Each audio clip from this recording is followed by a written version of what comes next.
Bonjour, good morning, Annie. My name is Taryn Basson. I'm the Marketing and Communications Coordinator here at the Northern Ontario Angels. So we will begin this workshop by acknowledging that we're meeting virtually on Indigenous lands that has been inhabited by Indigenous peoples. We acknowledge all of the treaties and traditional territories on which all of you are in attendance gathered today.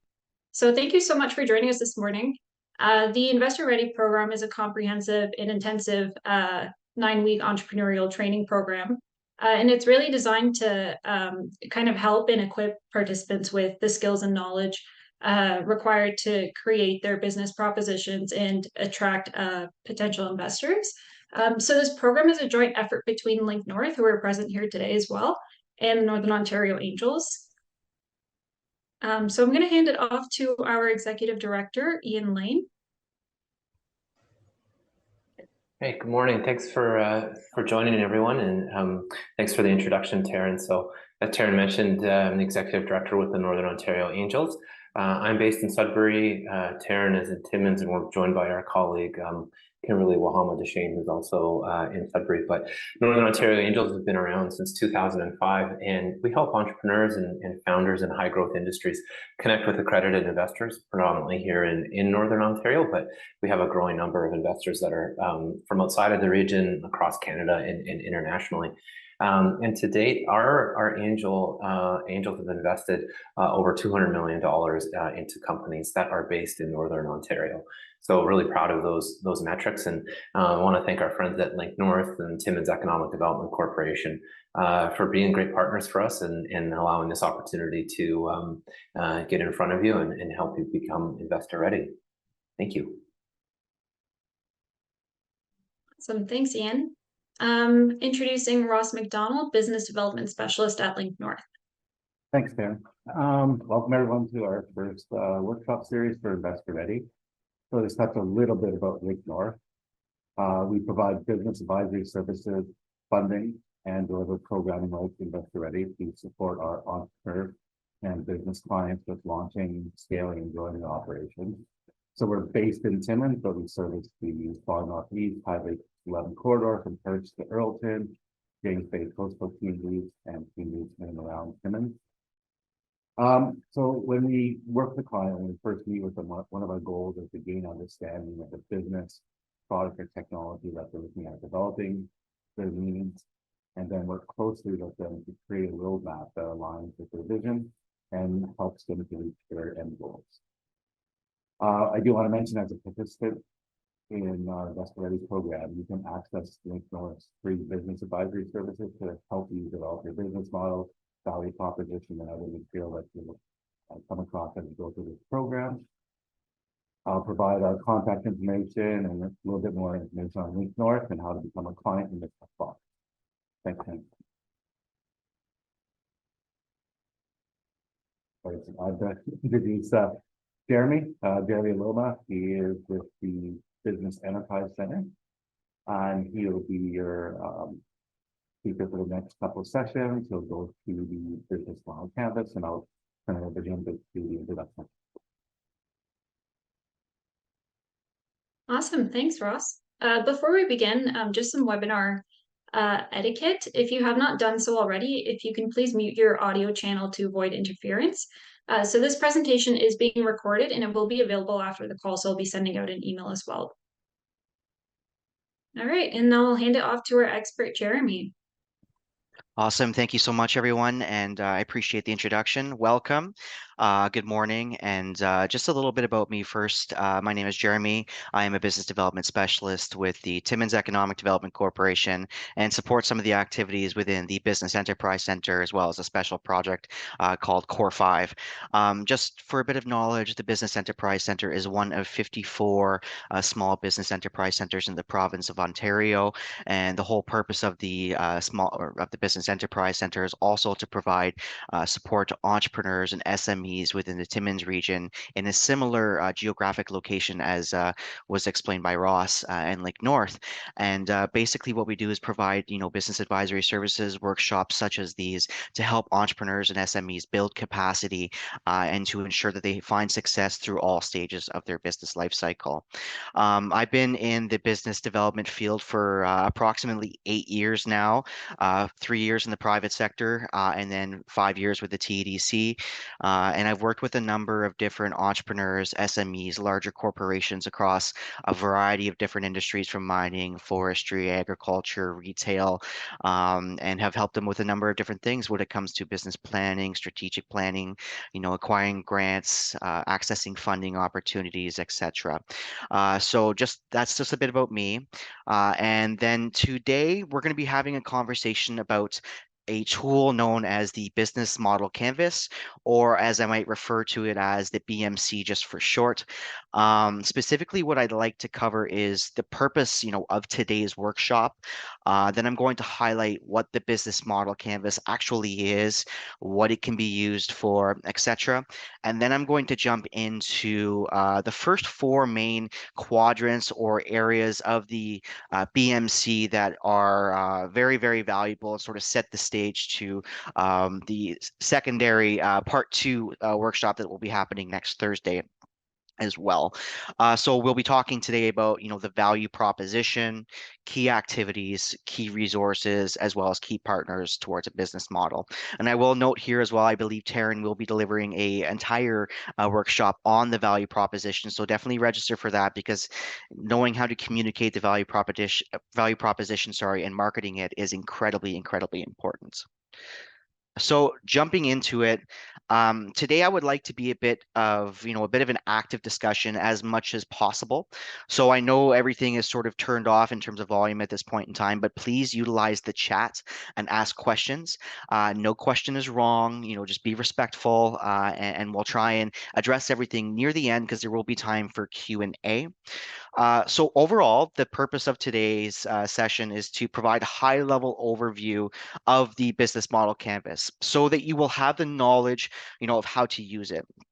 And basically, you'll learn how to use the BMC to create, deliver, and capture the value of a business model, a product, or an innovation, or as well as how to use, the tool itself to refine opportunities that you may, come up with in your day-to-day lives, how to use the tool itself to potentially pivot existing business models, products, or innovations, and how to use it to actually identify potential opportunities and pain points in the sense of, what is something that we're doing on our day-to-day lives that can be done better. And so basically just looking for opportunities. So one of the most important aspects of the business model canvas that I would like everyone to take home is that the information that you put in this tool can be inputted or used as a primer for any type of information used in business planning, applications for grants and funding opportunities, as well as other documentation that are typically sought after when you're looking to start a business and or access money from a bank, for example.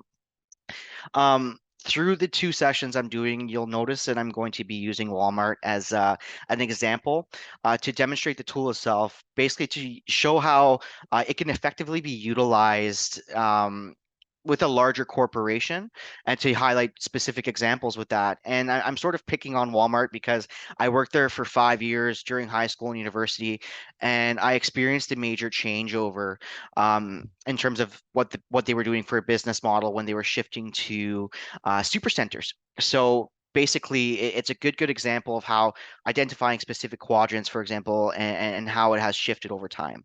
So with that, we will jump right into what is the business model canvas. It is a strategic tool that can be utilized by entrepreneurs, business owners, management, innovators, etc., really truly anyone, to quickly and easily define and communicate a business idea, concept, model, even as well as products or services. It's effectively a one-page document that acts as a canvas for high-level information.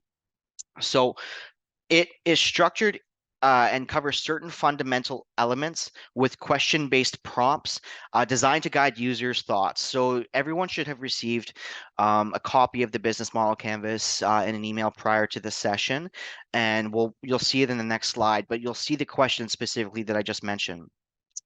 The elements that are found in the business model canvas, or the quadrants, are based on 3 different factors. So desirability, feasibility, and viability. Or in other words, can we deliver the business model? Do customers actually want it? And what is it worth? So this is an example of the business model canvas that you guys should have received. It's branded for the Investor Ready program. And what I would like to do is guide everyone's attention to the design of the model itself. So it includes all the fundamentals that entrepreneurs, business owners, and innovators should consider, right? Your key partners, your key activities, key resources, the value proposition, the customer relationships and segments, the channels, and then the cost structure and revenue streams.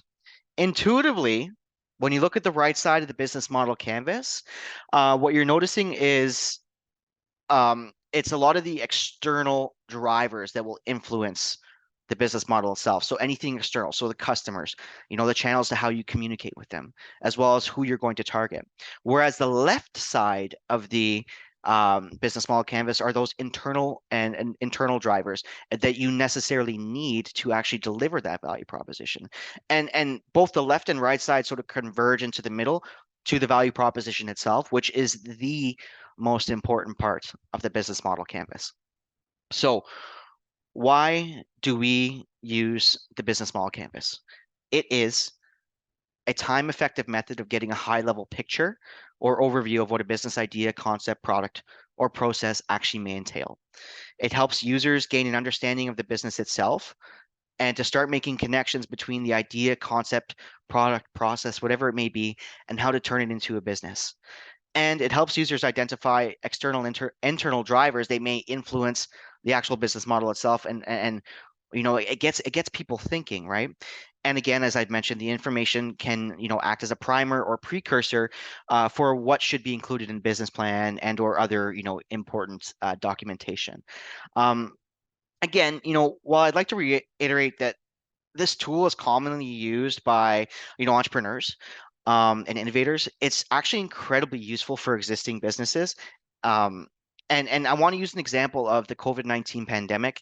What I had done was I was able to actually deliver this sort of this um, business model canvas presentation as a train the trainer to help like entrepreneurs and businesses pivot throughout the throughout the COVID-19 pandemic, because we were able to isolate those key quadrants that were most impacted throughout the entire pandemic. So, for example, if it was key partners or key resources or key activities, when you're looking at supply chain management and distribution, all of those were really impacted, right? So you had to actually take a look at, okay, well, what key activities am I doing right now to deliver value to my customers?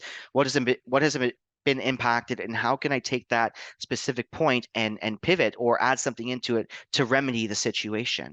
So this is a useful tool that can be sort of done very quickly on almost a yearly basis, just to maintain your business. And then another way to look at this as well is with a concept known as systems thinking. Systems thinking is essentially looking at the entire business as a whole, and looking at how all the integrated quadrants, in this case the business model canvas, are integrated and work together. Because it's important to know, for example, the key activities you're doing, but what key partners are actually helping you deliver those activities, or what key resources are actually used to help deliver those activities. It's all interrelated. So systems thinking is really important. So the value proposition. And I may have noticed that somebody put an annotation here. I'm not sure how to get rid of that, but somebody circled. That's okay. In the end, it is all about the value. So the value proposition effectively describes the bundle of products or services that create value for your customer segments, right? So what value are you exchanging with your customers? Are you solving a problem? Is a pain point being relieved? You got to consider the customer segments that you are targeting, sorry. Depending on your business, if you're in agriculture, let's say you're a farmer, are you targeting farmers markets, or you're trying to target those larger grocery store chains? It could be anything like that. So you need to consider what value you are actually bringing to each and specific every one of those target segments. Consider Maslow's hierarchy of needs as well when looking at that, and just really identify, why is this of value to them, right? You really got to nail that down. So some of the questions that are on the business model canvas that you could see are: what value do you deliver to the customer? Consider different values such as price, cost or risk, sorry, reduction, convenience, accessibility, performance, and brand awareness.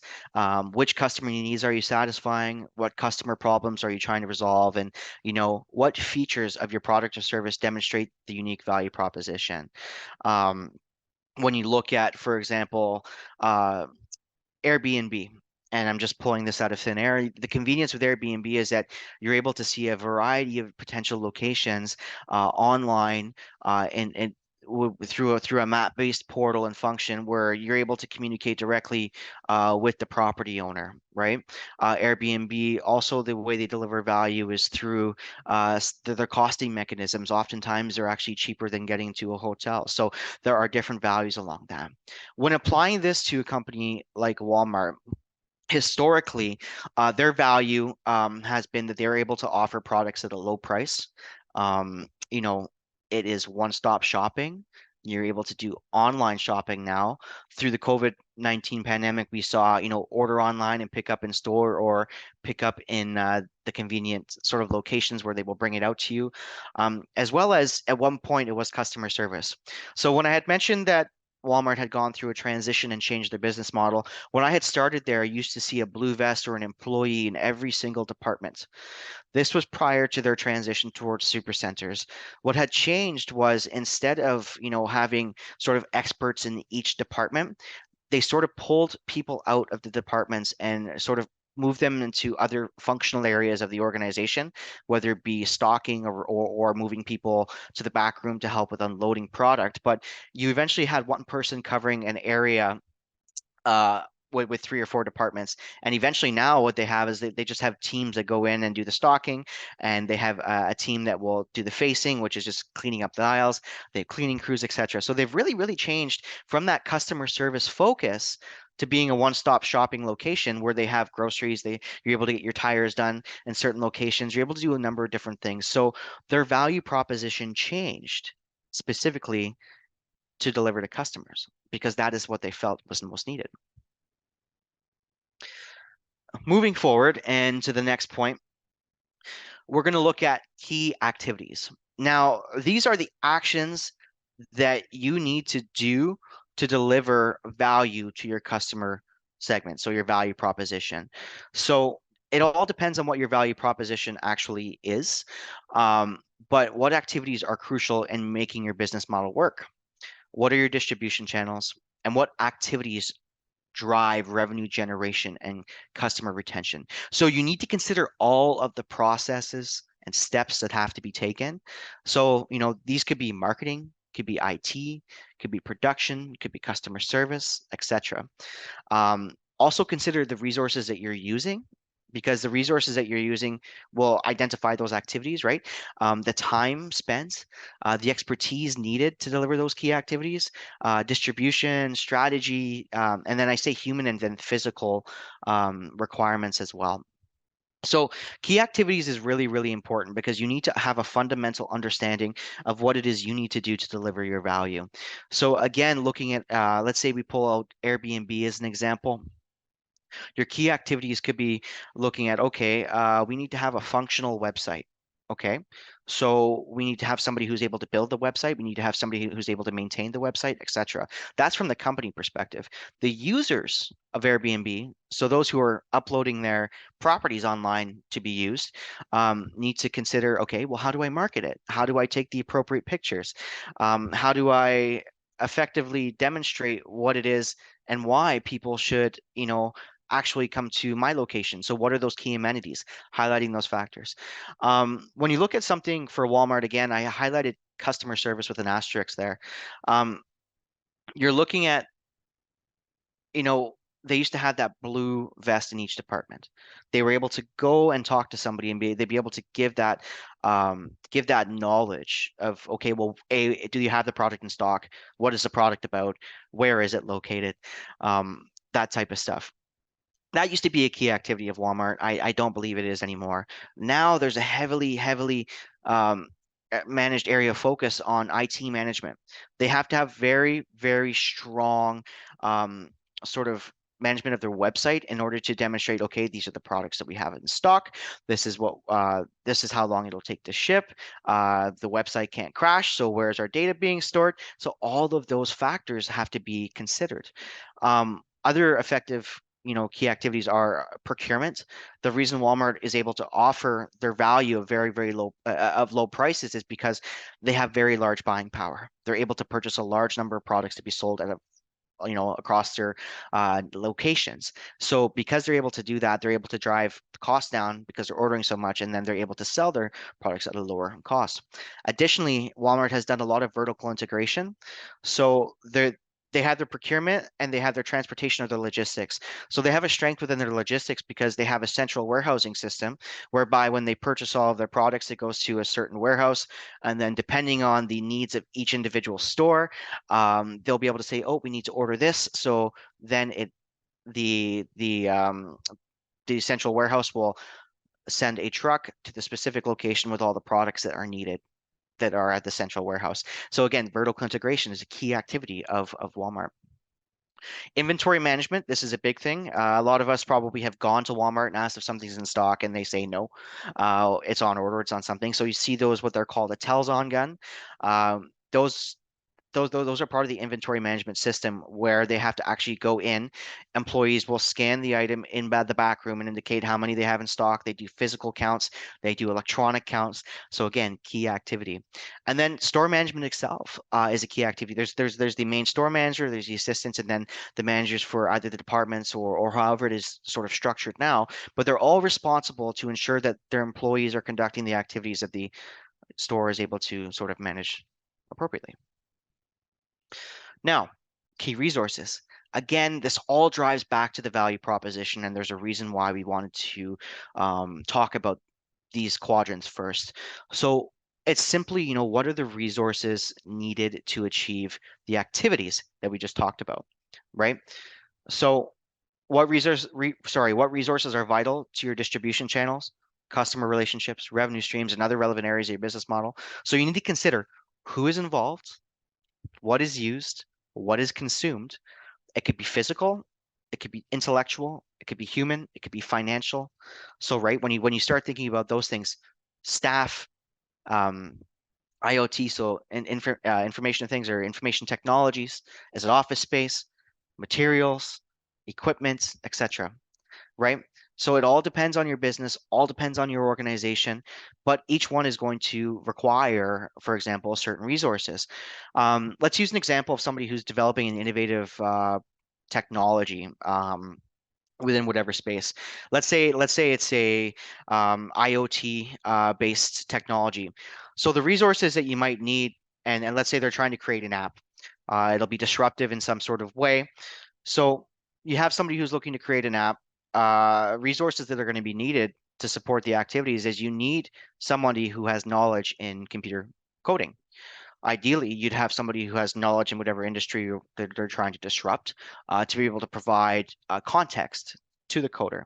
Additionally, you're going to need a computer. You might need some type of small data storage solution or data center to be able to store all of your code and your intellectual property. Additionally, you're going to probably require some enhanced cybersecurity. Occasionally, for key resources, let's say you're starting a certain food service business where you are creating product or food product that you're going to be selling to people that they're going to consume. Well, resources might actually have to be insurance, in case somebody gets sick. You're going to might have to have key resources in the form of specific, excuse me, the word is slipping, but criteria or regulations or permits or licenses that you'll need to have in effect or in order to be able to deliver the value proposition, right? You can't necessarily sell these products unless they've gone through within Timmins region, the Porcupine Health Unit, and you have all those, check marks there as well. Key resources in that case would be, let's look at the physical kitchen space you need. Do you have that? Do you have the capacity? If you don't have the capacity, how do you get the capacity? Do you have a co-packing arrangement? There's a variety of things like that that you need to consider. So when you're looking at Walmart, what are their key resources? Well, obviously you have their storefronts. There's a lot of them, right? And they've shifted those storefronts to be supercenters, so they include a variety of different, products. Now we'll get that into the customer segments in the second workshop, but storefronts are primarily their main key resource. Secondly, I would say they have their website, right? Now with the COVID-19 pandemic and the way the retail industry has been sort of transitioning towards the online sector, having a very strong website is really, really important. So that is a key resource needed. Their management software, specifically their customer relationship management, as well as their inventory management, are those key resources within that are necessary. Now, I'll touch a bit upon the customer relationship management, because those of us who have sort of used online services or have signed up for credit cards or anything like that, you probably get emails and reminders, and all of those are a function of that customer relationship management. You see on the receipts, sometimes they say, hey, fill out the survey.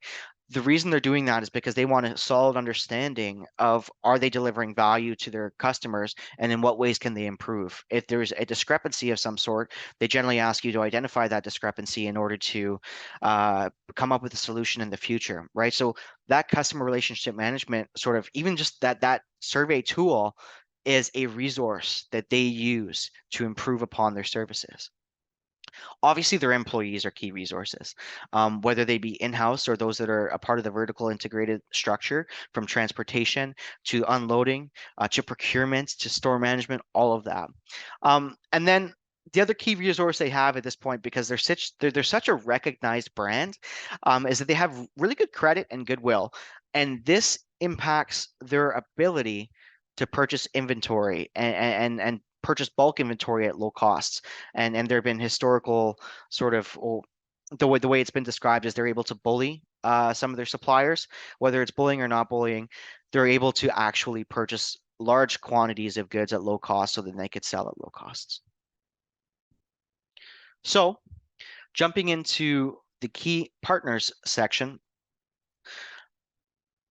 we're looking at all of the external companies, suppliers, and parties that are involved in supplying that value proposition. So they help you achieve these key activities and deliver that value. So some of the questions that you may want to consider are, what key partners will you leverage to make your business model work, or your innovative idea, your products, etc. What are the motivators for the partnerships, right? Does it reduce risk for you? Does it optimize your process? Are there synergies? Does it give you access to particular resources that you may not be able to do? So, I've mentioned somebody looking to create an app. They have an idea, but they might not actually have the coding expertise, so they have to bring in a key partner that's able to provide that key resource. So I mentioned earlier, systems thinking. How are all of these things interrelated? And then what internal gaps, like I just mentioned, do the key partners actually address? So there could be specific things for capacity or capabilities that these key partners are able to do. So who must be relied on in order to do that? So key partners, if we're using the example of the innovator developing an app, you could have one or two things here. You could have somebody who is actually the coder who wants to develop it, but they don't have the business knowledge. So they have to hire somebody or bring somebody on board who has the knowledge and capacity to develop the business plan, the business model canvas, to pitch the business, and vice versa. You might have the exact opposite who require that. So that's sort of the internal gap that they're addressing. When you're looking at Walmart, there's a number of different key partners they may have, and I'll jump to another sort of private sector example in a second. But with Walmart, some of their key partners are actually local communities. They're looking at businesses, teams, clubs, schools, because they actually partner with them for social events and social based sponsorships and stuff like that. So they try and engage the community, and they rely on that partnership to help bring their brand image to fruition and make themselves look good within the community. So charitable foundations, for example, their main key partners are those big product suppliers. So those big brands that we see in the store. They have as well as their own specific brand. So the George brand that you see is actually a Walmart brand. So their key partner in that are the manufacturers of the products that create George. So it's their branding, but they obviously work closely with clothing manufacturers to deliver the George brand. It could also be specific product representatives that actually go into the store and look at specific products. Like you see it more so in the food service side of things. So Lay's, like chips, Labatt Breweries with their beverage products that they have now at Walmart. They actually go in and they work with store management to say, hey, this is what you should carry, and this is how much you should carry of it. Pepsi's another good example. And then the key partners as well could be their distribution and logistics providers. So those who help manage and maintain some of the infrastructure. So when you're looking at distribution, all the transports they have, well, they definitely have a preferred service provider for maintenance on their vehicles. Additionally, when it comes to IT or software or the website, while they could probably do a lot of their functionality in-house, they are probably using a lot of external software that's delivered by a specific supplier. So this was the business model canvas at a very, very high level. And specifically those 4 quadrants. I'm going to move back up to the slide with the business model canvas itself. I'm sorry, there's a bit of a lag on my end, so when I get back to it, it should be good. There we go. So what we covered today was the value proposition, key partners, key activities, and key resources. Again, we really truly looked at the desirability portion of the BMC. As mentioned, value proposition is the key thing here. So if we're going to have any discussion at this point in time, I'd really like to focus it on this, and maybe I could help the entrepreneurs and SMEs that are on the call right now try and highlight some of the things that may be relevant towards their specific business. So we'll focus on these key areas. Now you may start considering while you're talking about this whole cost structure, okay, well, they all relate, but we wanted to focus on this at first, and then the next week, what we'll do is we'll cover customer relationships, channels, segments, and then the cost structure and revenue streams, because these are all vitally important as well. So I'll just move to the last slide.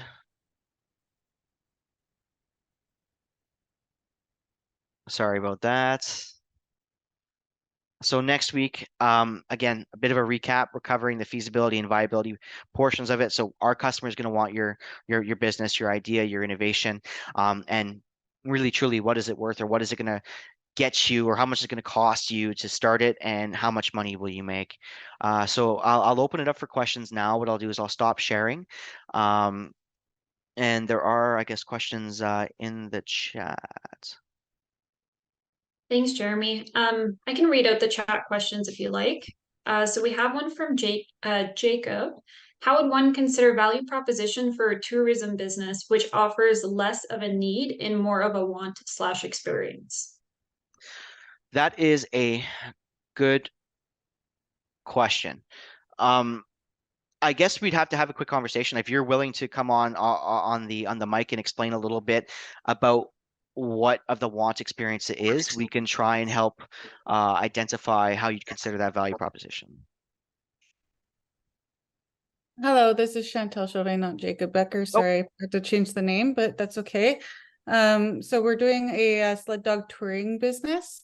So more or less, a lot of my employees are dogs, and then just myself and Jacob are the operators, the guides of the business. So we're just trying to understand, mostly for seeking financing from the bank and so on, and other people, like how we can add value proposition for something where it's somebody seeking an experience rather than us delivering something that they absolutely want, or it's more of a need or less of a need.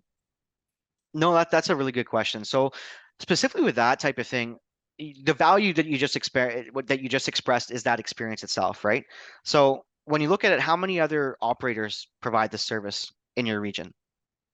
None in Northeastern Ontario. We'd be the only one.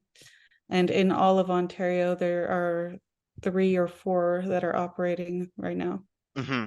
So what you just identified there was a competitive advantage, and that's another way to also sort of think of what the value proposition could be, right? Really, what you just mentioned was you're the only one in Northeastern Ontario that is able to provide that value to customers, right? So while it may not be a need, or you may not be sort of solving like a problem or like a pain point. It's that experience that is currently not offered. So you could look at it as, well, that experience is not really offered. That could be a problem. Let's fill that gap by providing this level of service, right? So that's one way to look at it. That's part of the value proposition. But that second part of the value proposition is the fact that you're able to offer something that isn't offered in Northern Ontario. So it's an experience nonetheless, because it's very rare to be able to do that. So when looking at the value proposition, it's those two facets, then highlighting the experience itself and how it is beneficial to the end user or end customer. Okay, thank you. Does that make sense? Yeah, absolutely. Okay. Does anyone else on Did the call anything that, want to, sorry, Taryn. I was gonna say, does anyone else no, on the call want to have a quick conversation about any of these things?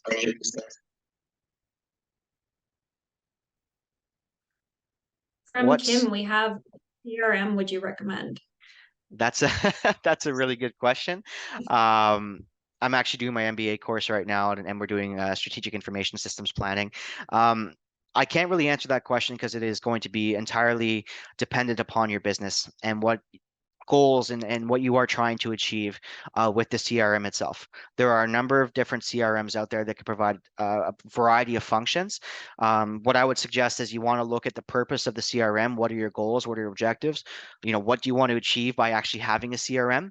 And then actually just doing an audit of what CRMs are out there that could provide those services. And then from there, which functionality works with the business itself. I know that's not really a specific answer, but it's hard to say, okay, this is the CRM that's perfect for us, because you may find out maybe there's too much functionality that you're not using, and then you're paying too much money, or maybe you get one that doesn't have specifically everything you need, or it has an add-on or doesn't have an add-on that might be required.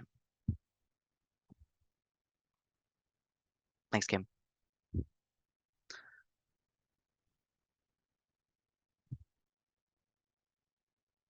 Awesome. Did anybody else have any questions? Feel free to email us as well after the workshop. I'll reiterate as Ross has mentioned that, you know, if you guys require any assistance in developing your business model canvas, please feel free to reach out to Ross. Definitely a very, very strong resource to help you do this. I would say that, again, this tool, while it seems very basic and very simple, it is super, super useful. And I wish more entrepreneurs used it, and existing like established businesses, sorry, used it more. So it's a good way to do an audit of your business. Where are you at? You know, identify each of those specific factors that influence something. Because if something happens, or if you're looking at risk mitigation, you could use this tool specifically for risk mitigation. You know, how would a power outage, for example, impact my key activities, right? Am I able to deliver value on something like that? So it's something that you could actually use and think outside the box, and it really helps refine everything. Um, get your ideas on paper, and then from there, refine it before you start sort of solidifying what it is you'd like to do, and committing dollars towards your idea, if it's expanding your business or if it's creating an innovative product. Amazing. Thank you so much, Jeremy.